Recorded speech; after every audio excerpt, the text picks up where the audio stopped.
हरियाणा विधानसभा के चुनावों का ऐलान हो चुका है और ऐसे में अलग अलग पार्टियों के प्रत्याशी लगातार अपनी अपनी टिकट के लिए दौड़ धूप कर रहे हैं। और ऐसे में आज कैथल के अंदर हम बात करें तो पंजाबी समाज के एक बड़े नेता हमारे साथ हैं, वरिष्ठ नेता हैं, भाजपा नेता हैं, लगातार समाज सेवा के अंदर कुछ दिनों से लगातार अग्रणी दिख रहे हैं और इससे पहले भी लगातार समाज सेवा करते रहे हैं। लेकिन अब जो सामने आए हैं तो आज इनका इंटरव्यू बनता है क्योंकि लगातार भाजपा के अंदर जो टिकट की दावेदारी को लेकर अपनी मजबूती दर्ज कराते हुए नजर आ रहे हैं। तो अमरजीत छाबड़ा जी हमारे साथ हैं। सर, स्वागत है आपका। जी नमस्कार, आपका स्वागत है और आपके जो भी दर्शक हैं मैं सबको राम राम और सबका स्वागत करता हूं। और जन्म अष्टमी के पावन और पवित्र अवसर पर अपनी ओर से पूरे अपने भाजपा परिवार की ओर से देश प्रदेश व नगर वासियों को जन्माष्टमी की हार्दिक बधाई व शुभकामनाएं देता हूं। जी, कैथल से विधानसभा की तैयारी कर रहे हैं आप।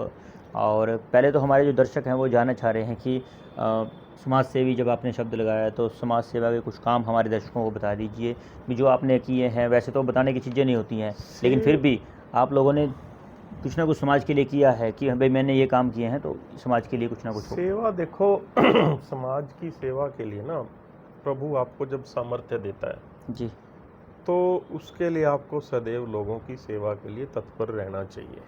जी, सबसे पहले इन चीज़ों की ना कभी कोई गिनती नहीं होती धर्म जी, जी, जी, लेकिन एक लोगों में प्रेरणा आए, जी, जी, प्रेरणा जागे। जी, जी, प्रेरणा हम एक दूसरे से ही लेते हैं। जी, जैसे जब कोविड शुरू हुआ, यहाँ सुजान सिंह जी हमारे IAS DC थे जी, यहाँ जी, पे, जी, उन्होंने बहुत अच्छे काम किए और संजय दत्तरवाल जी हमारे SDM थे। जी, तो उस समय मुझे ऑक्सीजन का जो है वो नोडल अधिकारी बनाया गया था, जी, एक प्राइवेट होने के बावजूद। और मैंने और संजय दत्तरवाल जी ने हमने कोविड में दिन रात एक करके हमने काम किया। उस टाइम जी, 860 सिलेंडर, जब गैस के एक एक सिलेंडर की लोग मारे मारे फिरते थे कहीं, जी, जी, तो 860 सिलेंडर हमने अरेंज करके डी गैसिंग करवा के अपनी राइस मिल के अंदर जी, डी गैसिंग करवा के उनकी न्योजलें चेंज करके उनको ऑक्सीजन के लिए हमने तैयार करवाया, ताकि किसी भी तरह से ऑक्सीजन के सिलेंडर की कमी की वजह से कोई भी एक उसमें जो कोरोना का वो उस काल से पीड़ित हो, उसकी जान ऑक्सीजन की वजह से जाए। ये एक मानवता के नाते आपका फर्ज है। मैं ये नहीं कहता कि ये कोई कार्य गिनवाने वाला है। जी, हमें ऐसे कार्यों के लिए एक सामाजिक प्राणी जब तक निकलकर आगे नहीं आएंगे, हम वो कार्य सही से सिद्ध नहीं कर पाएंगे। जी, उसमें लगातार 15 दिन मैंने और संजय जी ने हमने पूरा काम किया। ऐसा रहा कि एक दिन जब मैंने डी गैसिंग करवाए तो जी, सिलेंडर की नोजलें पूरी नहीं कसी गई थी। मेरी पूरी टीम जींद जाके, 4 जो बच्चे हमारे और थे, जी, उन्होंने रात को यहाँ से निकले और रात को 4 बजे तक वहाँ पे काम किया। जी, तो उन्होंने भी काम किया, लेकिन अब उनका कोई नाम लेने वाला नहीं है। मैं ये चीज़ें हम कर पाते हैं सबके सहयोग से। जी, मान लो आप मेरे सहयोगी हो, मैं एक चीज़ को लीड कर रहा हूँ, लेकिन उसके पीछे कितने ही लोग आपके सहयोगी हैं। तो मेरे राइस मिल का जो स्टाफ था उस समय, जी, कम से कम उसमें 10-12 लोग वो भी लगे हुए थे जी, जो डी गैसिंग कर रहे थे। जैसे वहाँ पे जाके उन्होंने काम किया। एक मैंने कोविड सेंटर बनवाया था छोटू राम स्टेडियम के अंदर, 105 बेड का, जी, न्यूज़पेपर्स में भी आया था। तो ये चीज़ें हैं कि हमें समाज में, आपने देखा होगा कि शंटी जी एक थे दिल्ली के अंदर, जी, जी, उनका बहुत नाम चला जी, इन चीज़ों में, लेकिन मानवता के लिए आपको आगे आना चाहिए। तो ये एक सामाजिक कार्य ये है। जी, दूसरे हमारे जो धार्मिक कार्य हैं, जैसे हमारा अयोध्या में भंडारा लगा था, प्रभु श्री राम जी का लोकार्पण हुआ, तो वहाँ पे जो भंडारा लगा वो भी ये नहीं कि मैं उसको लीड जरूर कर रहा था मुख्य संरक्षक के रूप में, जी, लेकिन जो हमारे उसमें पूरी टीम थी, सहयोगी थे, उसमें राम जी थे, चाहे उसमें कस्तूरी लाल जी थे हमारे, चाहे सुरेश अरोड़ा जी थे, चाहे उसमें पंकज जी थे, चाहे उसमें जिंदल साहब थे, कितने ही साथी थे, सैकड़ों संख्या, शमशेर सैनी जी थे, जी, शशि सैनी था, कई साथी थे मेरे, जी, जिन्होंने सबने मिलकर वहाँ काम किया। और उन सभी लोगों का ये योगदान रहता है, कोई अकेला कोई कुछ नहीं कर पाता। जी। तो मतलब इस प्रकार के सामाजिक काम, धार्मिक काम और जिस प्रकार से भी ज़रूरत थी जिस समय के अंदर, वो सब आपने काम किए। अब बात होती है विधानसभा चुनाव की, क्योंकि आपने जिस प्रकार से ताल ठोकी है कि पार्टी अगर मौका देगी तो आप कहाँ मानते हैं कि टिकट की दावेदारी को लेकर के? मैं फिर कहता हूँ कि दावेदारी कहना एक गलत बात है, लेकिन पार्टी की नीतियों का प्रचार और प्रसार करना, मैं चाहता हूँ कि कैथल में कमल खिले, जी, चाहे कोई भी हो, जिसके ऊपर पार्टी को भरोसा हो, जिसके ऊपर पार्टी को विश्वास हो, पार्टी उसको कमल दे के भेजेगी। हमारा सबका नैतिक दायित्व है, हमारा सबका कार्य उस कमल को खिलाना। मैं भी एक उसका हिस्सा हूँ। अगर पार्टी मुझ पे भरोसा जताती है, जी। मुझ पे भरोसा रखेगी जी। और पार्टी का देश होगा तो मैं मना करने वाला कौन हूँ? जी। मैं नहीं मना कर सकता, ठीक है, लेकिन पार्टी का देश होगा तो अवश्य लड़ेंगे। तो पैनल में भेजा हुआ आपने नाम अपना? ये तो पार्टी का काम है, शीर्ष नेतृत्व का काम है। मेरे से आवेदन मांगा था, मैंने आवेदन दिया हुआ अपना। जी, जो आपने देखा है। हाँ, यहाँ सीधी तौर पर टक्कर जो है रणदीप सुरजेवाला से मानी जा रही है, और जी। आप भी देख रहे हैं कि और किसी पार्टी का इतना यहाँ जनाधार है भी नहीं है। जी। लेकिन साफ तौर पर ये बात मैं आपसे जानना चाहूँगा कि जो आपने अभी कहा है कि आपके अगर मौका मिलता है तो सुरजेवाला से कितनी टक्कर मानते हैं, क्या मानते हैं? मैं देखो, एक चीज़ है, मैं टक्कर इस चीज़ में ये नहीं मान के चलता कि ये है लोगों का प्यार, जी। लोगों में विश्वास। जी। आप लोगों में कितना विश्वास पैदा कर पाते हो, सामने से लोगों से कितना प्यार ले पाते हो, जी। ये विश्वास और प्यार का रिश्ता है। मैं लोगों का अपना हूँ, उनके बीच का हूँ, ठीक है। तो मुझे पूरा भरोसा है कि लोग मुझे अपना आशीर्वाद देंगे, अपना प्यार देंगे, और इसको मैं टक्कर समझता ही नहीं, बड़ी आसानी से रणदीप सुरजेवाला जी को हरा देंगे।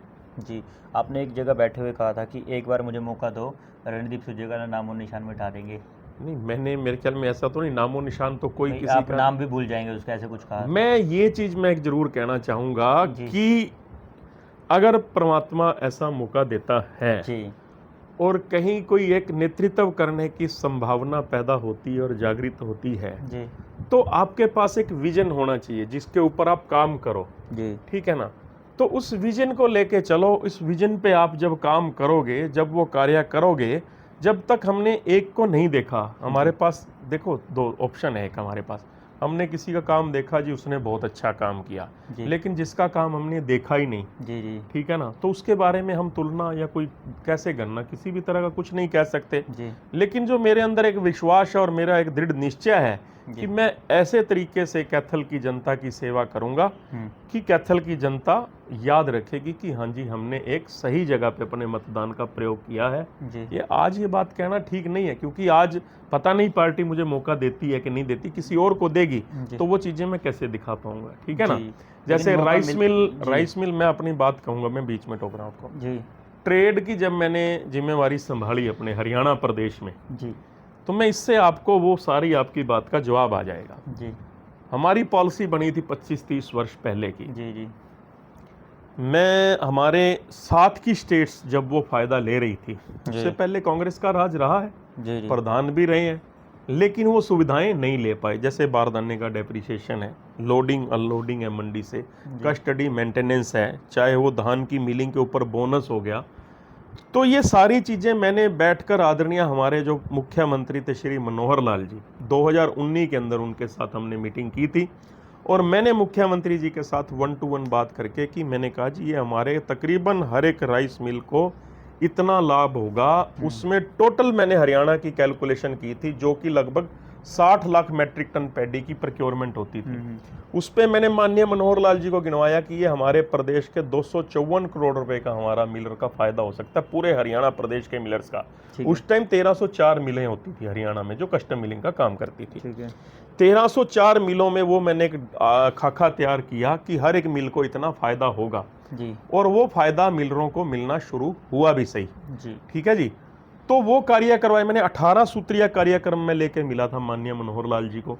हमारी पूरी टीम बैठी थी, उसमें फूड डिपार्टमेंट की, चाहे उसमें एसीएस थे, चाहे उसमें डायरेक्टर थे, चाहे उसमें एमडी हैफर्ड थे, चाहे उसमें एमडी वेयर हाउस थे, चाहे उसमें एमडी एग्रो थे, जो भी थे वो सारे बैठ के, उसमें उमा शंकर जी बैठे थे, पूरी हमारे चीफ सेक्रेटरी थे, अभी जो चीफ सेक्रेटरी बने हमारे संजीव कौशल जी, सभी के साथ एक मीटिंग हुई थी।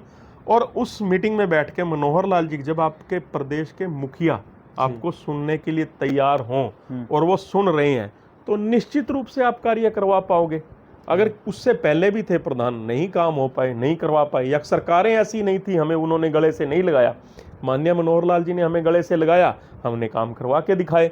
और आज हरियाणा प्रदेश का मिलर 50 से 55 रुपए क्विंटल का जो लाभ उनको पहले नहीं मिल रहा था, अब वो उसका लाभ कमा रहा है। जी, आपने मनोहर खट्टर जी का नाम लिया, 9.5 साल का कार्यकाल उनका रहा, यहाँ पर मुख्यमंत्री चेंज करना पड़ा जी। आज वो मतलब कि प्रचार के लिए भी नहीं दिख रहे हैं किसी प्रकार से। क्या मानते हैं कि वो उनके 9.5 साल का कार्यकाल अच्छा था या नायब सैनी का कार्यकाल? नहीं, कार्यकाल देखो हर एक का अच्छा, उनके पास एक विजन थी, जी वो एक विजन लेके चले। उन्होंने अपना जो 9.5 साल, एक बहुत लंबा पीरियड होता है, अच्छा पीरियड था, और उनको उनके ऊपर एक भी बंदा कोई ऐसा उंगली उठाने वाला नहीं है, बिना पर्ची बिना खर्ची। आज भी गांव के अंदर आप जाओगे तो जो बच्चे जिनको जो लीडरों के पीछे, नेताओं के पीछे चक्कर काटते थे, आज वो आपको किताब उठाकर बच्चे चलते हुए नजर आएंगे। एक गरीब से गरीब का बच्चा नजर आएगा, क्योंकि उसको भरोसा है, मनोहर की नीतियों पे भरोसा है कि मैं अगर पढ़ूंगा तो मुझे जो मनोहर लाल जी ने नीतियां बनाई हैं, मुझे उसमें नौकरी मिलेगी और बच्चों को नौकरी मिलेगी। लेकिन आपने देखा होगा कि नायब सैनिक के बनने के बाद उन्होंने नीतियां काफ़ी चेंज करी हैं। जैसे फैमिली आईडी की बात हो, ट्रिपल P की बात हो, प्रॉपर्टी आईडी की बात हो, पंचायतों की बात हो, नगर परिषद की बात हो, बहुत सारी पॉलिसी चेंज की। हाँ, ये देखो, मैं वही चीज़ मैं कह रहा था, आपने फिर बीच में टोका, तो मैं वही चीज़ कह रहा हूँ कि एक 9.5 वर्ष के अंतराल में वो जो अपना बेस्ट दे सकते थे उन्होंने बेस्ट दिया। अब उसी में आगे चलते हैं नायब सिंह सैनी जी, ठीक है ना, उसका वो अपना का परिणाम था कि 10 में से 5 सीटें आई। वो उन्होंने अपना 9.5, देखो एक बात सुनो, 10 साल कांग्रेस का राज रहा हरियाणा में, हुड्डा साहब ने राज किया, चुनाव लड़े, 10 की 10 सीटें हार गए, बीजेपी जीती 10 की 10 सीटें 2014 में। हाँ, एक नहीं है, 2014 में सिर्फ 9 सीटें, मतलब कांग्रेस तो 10 की 10 हार गई ना। नहीं, दीपेंद्र तो था ही, नहीं जीता था, नहीं जीता था 10, हाँ, 8 सीटें बिल्कुल। और जो दूसरा था उसके बाद 2019 में 10 की 10 सीटें हार गए, ठीक है। लेकिन आज आप देख सकते हो कि भाजपा की 5 सीटें जीती हैं, 1-2 सीटें हमारी और निकल सकती थी, कहीं ना कहीं कोई कमी रही है, जिस वजह से दिक्कत आ गई। मैं वो देखो, शीर्ष नेतृत्व का काम है, वो सबको पता है। लेकिन भारतीय जनता पार्टी की नीतियों में प्रदेश के लोगों को भरोसा था। 10 साल में लोग ना, पता क्या है, एक नेचुरल सी बात है कि जो लोग सत्ता में है वो अच्छे लगने लग जाते हैं, जो लोग सत्ता से बाहर होते हैं, और जो सत्ता में है उनसे कहीं ना कहीं कोई नाराजगी होने लग जाती है, क्योंकि सभी के काम नहीं हो सकते। तो फिर कैथल में क्या रहने वाला है? फिर कैथल में मैं यही कहूँगा कि कैथल सत्ता में थे, उनसे नाराजगी हो जाएगी? नहीं, मुझे ऐसा नहीं लगता कि हमारे जो विधायक जी हैं, लीलाराम जी, बड़े ही प्रेम प्यार से सबको मिलते हैं। क्या काम करवाए पाए उससे? काम बिल्कुल उन्होंने काम करवाए, उन्होंने सड़कों के काम करवाए, गांव की कितनी सड़कें हैं, और सबसे बड़ा काम मैं कहता हूँ लीलाराम जी के टाइम में ही हुआ है, जो हमारा 1000 करोड़ का जो मेडिकल कॉलेज यहाँ बना है, जो इतने बड़े लीडर, हाँ बन रहा है, बिल्कुल उन्हीं के उसमें बन रहा है। जो हमारे लीडर कहा करते थे कि मैं पीजीआई लेके आऊंगा, वो पीजीआई तो चली गई, यहाँ से ले गए और दूसरे ले गए। तो लीलाराम जी एक हमारे जो विधायक हैं, इन्होंने कभी नहीं कहा कि मैं बहुत बड़ा नेता हूँ, लेकिन 1000 करोड़ का यहाँ हॉस्पिटल लेके दिया। और ये एक, मैं भारतीय जनता पार्टी के लिए फिर कहूँगा कि भारतीय जनता पार्टी की विचारधारा ये है कि हर एक जिला के अंदर एक मेडिकल जो कॉलेज है वो बनाया जाएगा। अच्छा, क्या कमी मानते हैं अभी कैथल के अंदर, जो काम की मानते हैं अभी होनी चाहिए, ये काम हुए नहीं है और होने चाहिए थे? देखो, सभी को आप खुश नहीं रख पाते जी, काम बहुत हुए हैं, बहुत हो रहे हैं। हमारी ट्रिपल इंजन की सरकार है, बहन सुरभि भी खूब काम कर रही है, ठीक है ना। और उसके बाद आप देखोगे कि शहर का नक्शा भी बदल रहा है, शहरों में सफाई और इन चीज़ों की व्यवस्था, ठीक है, थोड़े थोड़े ये चीज़ें बीच में उठती रहती हैं, जनता की आवाज़ है, जनता जनार्दन सबसे बड़ी सरकार है। जो चीज़ जनता को अच्छी लगती है वो सही है, और जो जनता को जो चीज़ें सही नहीं लगती तो जनता उनको नकार देती है। आज फिर तीसरी बारी भारतीय जनता पार्टी प्रदेश के अंदर सरकार बनाने के लिए तैयार है, और मुझे पूर्ण भरोसा है कि भारतीय जनता पार्टी की प्रदेश में तीसरी बारी सरकार बनेगी। अगर आप बनते हैं तो सबसे पहला काम क्या करेंगे? सबसे पहले देखो, काम देखे जाएंगे कि यहाँ पे क्या है। युवा, जो हमारे युवा है, युवा के लिए रोजगार और किस तरीके से हम उसको बेहतर पैदा कर पाते हैं, क्योंकि हमारे देश का ना, हमारे देश और प्रदेश की बागडोर आगे सही, सबसे सही उसको चलाने वाले कौन है? हमारे युवा हैं जी। तो युवा के लिए आपके पास एक विजन होना चाहिए, ठीक है। तो वो एक रोड मैप तैयार किया जाएगा, उसके ऊपर हम नीतियों पर, देखो पार्टी, मैं अकेला मैं कह के चलो, पार्टी की नीतियाँ होंगी, लेकिन विजन हमारा होगा और पार्टी का भी होगा, और एक बेस्ट टू बेस्ट अपनी तरफ से करके दिखाएंगे। तो बात होगी पॉलिसी की, जो पॉलिसी है सरकार बनानी युवाओं के लिए। बात है कि कैथल के विकास के अंदर सिटी स्क्वायर का काम पेंडिंग पड़ा है। जी, आपको पता है शहर के अंदर पार्किंग नहीं है, कहीं मल्टी पार्किंग का काम रुका पड़ा है। 2017-18 का ये प्रोजेक्ट है, ये बीच में रुका पड़ा है। मतलब ऐसे बहुत सारे काम हैं जो शहर के रुके पड़े हैं।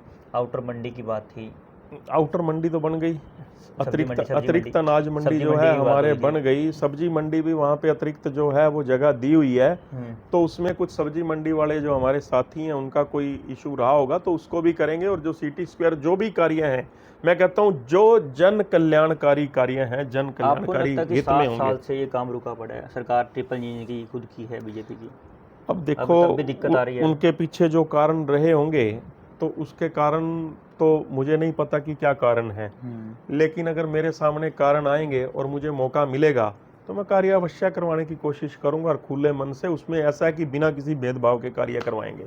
जब जनता का आशीर्वाद मिलता है आपको, देखो पहले की कोई और बात होती है, ठीक है, जब जनता का आशीर्वाद मिल गया और आप चुनकर विधानसभा में जनता ने भेज दिए, तो फिर तो कैथल का जो पूरे के पूरे वोटर हैं, मान लो आज की डेट में 2,14,000 वोटर हैं, लोकसभा में थे, अब कुछ बढ़ गए होंगे, तो आप सबके नेता हो, आप सबके लिए नेतृत्व कर रहे हो। आप किसी एक व्यक्ति विशेष के साथ ना बंद करके जन कल्याणकारी नीतियों पर जब उनके ऊपर चलेंगे, उनका अनुसरण करते हुए कार्य करेंगे और हृदय के अंदर ईश्वर को रख के चलोगे आप ये मांगो। मैं तो परमात्मा से हर समय मांगता हूँ कि परमात्मा चाहे तुम कितनी ऊंची पदवी पर बिठा देना, लेकिन आप हमेशा मेरे हृदय के अंदर वास करना, ताकि मेरे से गलती से भी कोई गलती ना हो सके। जी, एक लोगों के बीच में एक प्रश्न है कि आपने पार्टी की शुरुआत कब से की, राजनीति में कब से हैं आप? राजनीति में देखो, मैं तो आप देखो तो छात्र संघ से मैं राजनीति कर रहा हूँ सन 1992 से। जी, ठीक है, हमारे कॉलेज में ग्रुप हुआ करते थे। कौन सा तो कॉलेज में? RKSD कॉलेज, जी। ठीक है ना, यूनिवर्सिटी में भी और RKSD कॉलेज में भी। RKSD कॉलेज में छात्र संघ की राजनीति में हम सदा से सक्रिय रहे हैं। और उसके बाद मैं 1997 में लगभग, मेरे पास जो डॉक्टर अपना एडवोकेट अशोक आर्य जी हमारे मंडल अध्यक्ष थे, उन्होंने मुझे भाजपा की प्राथमिक सदस्यता ग्रहण करवाई थी। तो 1997 से लेकर 2005 तक मैं भारतीय जनता पार्टी का सक्रिय सदस्य रहा हूँ। 2005 में जैसे हमारे कैलाश भगत जी हैं, समधी हैं हमारे, तो उनको इंडियन नेशनल लोकदल पार्टी की तरफ से टिकट मिली, तो एक रिश्तेदारी के नाते हमें उनकी मदद करनी पड़ी। ये नहीं कि मुझे पार्टी ने निष्कासित किया या कुछ ऐसा था। उनके पिताजी भी पार्टी की, भारतीय जनता पार्टी में थे, बाबू अमरनाथ भगत जी, उन्होंने भी उनका अपने बेटे की मदद की। और मुझे एक नैतिक दायित्व मिल गया पार्टी के अंदर। पार्टी ने एक जिम्मेवारी दे दी 2007 में, मुझे पूरे प्रदेश का वरिष्ठ उपाध्यक्ष बना दिया माननीय ओम प्रकाश चौटाला जी ने। बिल्कुल, ओम प्रकाश चौटाला जी जिनकी यूनिवर्सिटी में मैंने राजनीति सीखी, तो पूरे प्रदेश में वो काम जिम्मेवारी सौंपते थे और 2014 तक मैंने उस जिम्मेवारी का निर्वहन किया। उसके बाद जब देखा कि प्रदेश में और प्रदेश में थोड़ा सा कुछ भी राजनीतिक जो मायने हैं वो कहीं ना कहीं गड़बड़ा रहे हैं, तो आदरणीय नरेंद्र भाई मोदी जी की नीतियों में विश्वास करते हुए मैंने पुनः दोबारा भारतीय जनता पार्टी में अपना विश्वास जताया और भारतीय जनता पार्टी में। कैलाश जी भी आ गए। उसके बाद कैलाश जी भी आ गए और लगातार भारतीय जनता पार्टी की सेवा कर रहे हैं। और मैं एक चीज़ और बता दूं आपको कि बाल अवस्था से मैं संघ के साथ भी जुड़ा हुआ हूँ। 7-8 वर्ष के थे तब, समय शायद इतना नहीं पता था कि संघ क्या होता है। खेलने जाते थे बच्चों की तरह, ये होता था कि ये तो खेलने का ग्राउंड है।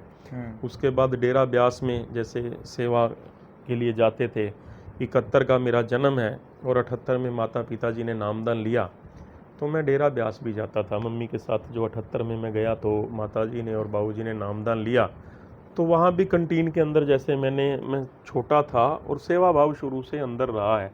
मैं बाल्टी उठा के जूठे कप इकट्ठे किया करता था कंटीन में। माँ ने बोलना आ जाओ, सराह के अंदर ही सोते थे हम। तो ये नहीं है कि कोई लग्जरी व्यवस्था चाहिए उसके लिए, जैसा माहौल हो उसमें ढल जाना चाहिए, उसमें ढल भी जाते हैं। वो सेवा की, मैंने फ्लशों की सेवा की हुई है डेरा ब्यास के अंदर, मैंने बिछाई की सेवा की हुई है डेरा ब्यास के अंदर, हमने छबील की सेवा की हुई है।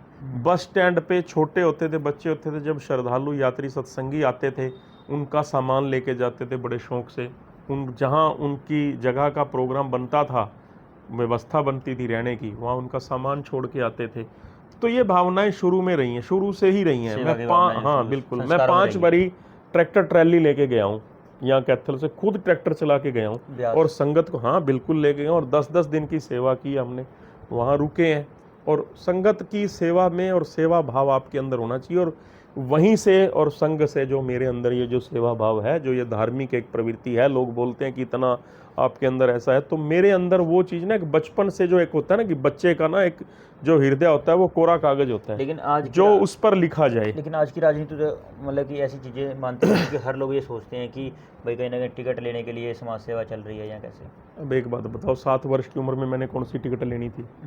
या उसके बाद जब मैं 20-22 वर्ष की 25 वर्ष की उम्र में डेरा ब्यास में जाता था, ट्रैक्टर ट्रॉली लेके संगत को साथ लेके जाना, कौन सी हम वो टिकट की मांग करते थे? कोविड सेंटर जब बनाया, कौन सी मैंने टिकट के बारे में कभी सोचा भी नहीं था। और जब नोडल अधिकारी बनाया गया, मैंने तब टिकट के बारे में नहीं सोचा। जब राम जन्मभूमि मंदिर भंडारा समिति का मैं संरक्षक बना और वहाँ भंडारा लगाया, तब कोई टिकट की बात नहीं थी। ये तो समीकरण ना अपने आप बनते जाते हैं। लोग आपका काम देख के अपने आप लोग ना एक आपके प्रति उम्मीदें रख लेते हैं कि हाँ, वो देखते हैं कि शायद उनका विश्वास होगा आप में। जब आप में उनका विश्वास आएगा तो लोग आपके अंदर कुछ ऐसा देखना चाहते हैं। वो लोगों की भावनाएं हैं, वो ऐसा नहीं है कि कोई टिकट की दौड़ में है। वो ऐसा लोग कर भी रहे होंगे, करते होंगे, लेकिन मैं फिर कहता हूं कि ऐसी भावना लेकर के कभी भी आपको ये कार्य नहीं करने चाहिए। आप जो कार्य कर रहे हो, आप जैसा है, कहते हैं ना अभाव में जियो ना प्रभाव में जियो, जियो तो जियो अपने स्वभाव में जियो।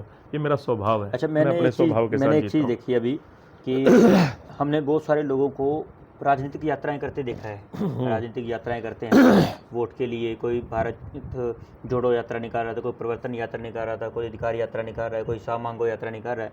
हमने पहली बार देखा कि कोई व्यक्ति जो है भगवान के लिए सिसला धाम तक पैदल गया। ये आपने वही मौके पर आपको तय हुआ था या फिर पहले से तय था? नहीं, देखो मेरे को उन्होंने बुलाया, एक कार्यक्रम का आयोजन किया गया कि यहाँ से हम एकादशी के दिन जी, क्योंकि बाबा को एकादशी का दिन बहुत प्रिय है जी, और ईश्वर तो आपके भीतर है जी, ठीक है। तो वहाँ उन्होंने झंडी के लिए बुलाया। वहीं से मेरे अंदर एक भावना हुई कि झंडी क्यों दिखानी है, जब ये लोग जा सकते हैं तो मैं, ये लोग जा सकते हैं, ये मेरे जैसे ही हैं, तो मैं क्यों नहीं जा सकता जी। मैंने तो बाबा के आगे अर्जी लगाई थी, बाबा को चेक कर रहा था, देख रहा था कि बाबा भी तुम्हें ये सामर्थ्य देता है कि नहीं देता है। तो बाबा तो भाई सबको सामर्थ्य देते हैं, और बाबा ने मुझे ये सामर्थ्य दिया जो मैं सोच ही नहीं सकता था। 17.5 किलोमीटर पैदल चलना, और जा कर के आप यकीन मानो धर्म जी, इतना आनंद आया। 15 किलोमीटर, जब 1.5 किलोमीटर का रास्ता था, आपने भी देखा जब आप तो क्योंकि साथ ही थे, जब वहां ना डांस कर रहे थे पंकज जी, जी, मैंने वहां शुरू किया। आप यकीन मानो, मैं कसम से कह सकता हूं कि मेरे को 1 पैसे की भी थकावट नहीं थी, सारी की सारी थकावट दूर हो गई। मैं कहता हूं कि प्रभु की तरफ जी, आप 1 कदम बढ़ाते हो तो वो 1000 कदम आपकी तरफ बढ़ाता है। बस आप सच्ची नियत से उस बाबा के साथ चलोगे तो प्रभु आपको हर रास्ते पे हर जगह कामयाबी देंगे। देखने को मिला उस यात्रा में छाले भी पड़ गए थे, कुछ ऐसा था? कुछ हल्का फुल्का होता है, लेकिन वो 1 आधे दिन की बात थी। अगले मैंने आके पैरों में मेहंदी लगाई तो वो एक दिन थोड़ा सा रेस्ट किया, अगले दिन बिल्कुल ठीक थे, कोई किसी तरह की समस्या नहीं थी, लोगों में जा रहे थे। और मैं तो प्रभु के बारे में एक चीज और यहाँ ऐड करना चाहता हूँ। देखो, वो आपके अंदर भी है, भाई साहब के अंदर भी है। वो कहते हैं भूखा भीखा कोई नहीं, सबकी गठड़ी लाल, गिरह खोल जानत नहीं ताते भय कंगाल। कि उस परमात्मा ने जो हमारे अंदर जो वो नाम रूपी दौलत दे के भेजी है, जो वो ज्योत है, वो सबके अंदर एक जैसी है बिल्कुल। भूखा भीखा कोई नहीं, ना कोई भीखा भूखा है ना भिखारी है, सबकी गठड़ी लाल। उस परमात्मा ने जो वो धन, जो दौलत है, नाम रूपी जो शब्द रूपी दौलत है, वो सबके अंदर वो गठड़ी लाल, गठड़ी वो बोलते हैं जो धन धान्य से भरी हुई है। तो सबकी गठड़ी लाल, गिरा खोल जानत नहीं, जो उसकी गांठ नहीं खोलना जानते तब कंगाल है वो। कंगाल ऐसे नहीं, कंगाल वो अंदर से, मतलब प्रभु के नाम के साथ जो नहीं जुड़ा हुआ, जो उसकी भक्ति के साथ नहीं जुड़ा हुआ, तो वो कंगाल है। चलिए, कैथल वासियों को क्या संदेश देना चाहेंगे? आपको समर्थन क्यों करें, क्या क्यों वोट दें, या फिर आपके साथ क्यों लगे, क्या कहना मैं तो देखो, कैथल वासियों को मैं यही कहना चाहता हूँ कि भारतीय जनता पार्टी को समर्थन दें, भारतीय जनता पार्टी को अपनी वोट दें, भारतीय जनता पार्टी की नीतियों में विश्वास करें। छोटी सोच ना रखकर बड़ी सोच रखें, राष्ट्र के बारे में सोचें, देश के बारे में सोचें, प्रदेश की तरक्की के बारे में सोचें। युवा बच्चे जो हैं, जो बिना पर्ची और बिना खर्ची के रोजगार प्राप्त कर रहे हैं, कांग्रेस की एक हिसाब मांगो यात्रा जो आप कहते थे, कांग्रेस ने हिसाब मांगो यात्रा निकाली, वो पूछ रहे हैं लीडरों से, लेकिन भारतीय जनता पार्टी का हिसाब एक एक छोटा बच्चा, गरीब का बच्चा दे सकता है। आप किसी से भी जाके पूछ सकते हो। तो मैं इन्हीं बातों के साथ कहना चाहूँगा कि भारतीय जनता पार्टी की नीतियों में विश्वास करते हुए आप भारतीय जनता पार्टी को अपना वोट दें। भारतीय जनता पार्टी कमल कोई भी लेके आए, कमल खिलाने का कार्य करें। मैं यही अपने जो है सभी आपके चैनल के माध्यम से जितने भी दर्शक देख रहे हैं, मैं उनसे यही निवेदन करना चाहूँगा। जय हिंद, जय भारत, जय हरियाणा। बहुत बहुत शुक्रिया जी। तो ये थे हमारे साथ अमरजीत छाबड़ा जी, और भाजपा के कार्यकर्ता हैं और अपनी टिकट की दावेदारी को लेकर के या फिर हाईकमान के पास, भाजपा हाईकमान के पास इन्होंने नाम भेजा है। लेकिन इनकी जो मन की इच्छा है वो ये है कि भारतीय जनता पार्टी का कोई भी कार्यकर्ता अगर टिकट लेके आएगा तो हम उनके साथ चलेंगे। इंटरव्यू के दौरान हमें पता चला कि इनके मन के अंदर सेवा भाव है, और सेवा भाव समाज सेवा का है, ना कि राजनीति का है। और देखने वाली बात होगी कि क्या भाजपा हाईकमान इन पर विश्वास जताता है। अगर जताता है तो क्या उसमें सफल हो पाएंगे, ये देखने वाली बात होगी। जुड़े रहिए हमारे साथ। नमस्कार।